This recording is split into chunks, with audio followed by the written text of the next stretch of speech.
శారీరక శ్రమ ఎంత ముఖ్యమో మెదడు ఆరోగ్యానికి సరైన ఆహారం కూడా అంతే ముఖ్యం. కొన్ని రకాల ఆహారాలు మెదడు పనితీరు దెబ్బతీస్తాయి, జ్ఞాపక శక్తిని తగ్గిస్తాయి. జ్ఞాపక శక్తి కోల్పోవడం నిద్ర సమస్యలకు, ఒత్తిడికి కూడా దారితీయవచ్చు. మీ రోజువారీ ఆహారంలో కొన్ని మార్పులు చేయడం ద్వారా జ్ఞాపక శక్తిని కోల్పోయే ప్రమాదాన్ని తగ్గించుకోవచ్చు. ట్యూనా ఫిష్లు ప్రోటీన్లు పుష్కలంగా ఉంటాయి, కానీ అధికంగా తీసుకుంటే మెదడు పనితీరు తగ్గిస్తుంది. ప్యాకేజ్డ్ నారింజ రసాల్లో చక్కెర అధికంగా ఉంటుంది. అధిక చక్కెర వల్ల జ్ఞాపక శక్తి, పనిచేసే సామర్థ్యాలు తగ్గుతాయి. సోయాలో ఉప్పు, సోడియం అధికంగా ఉంటాయి. ఇవి మెదడుకు హానికరమైనవి. దీనివల్ల జ్ఞాపక శక్తి కోల్పోవడం లేదా నిర్ణయాలు తీసుకోవడంలో సమస్యలు ఏర్పడవచ్చు.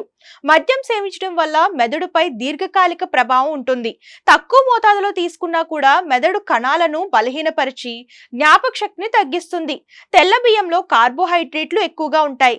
ఇది మానసిక పనితీరులో సమస్యలను సృష్టిస్తుంది, నిరాశకు గురయ్యే ప్రమాదాన్ని పెంచుతుంది. ఈ 5 ఆహారాలను తగ్గించడం లేదా పూర్తిగా మానుకోవడం ద్వారా మీ మెదడు ఆరోగ్యాన్ని మెరుగుపరుచుకోవచ్చు.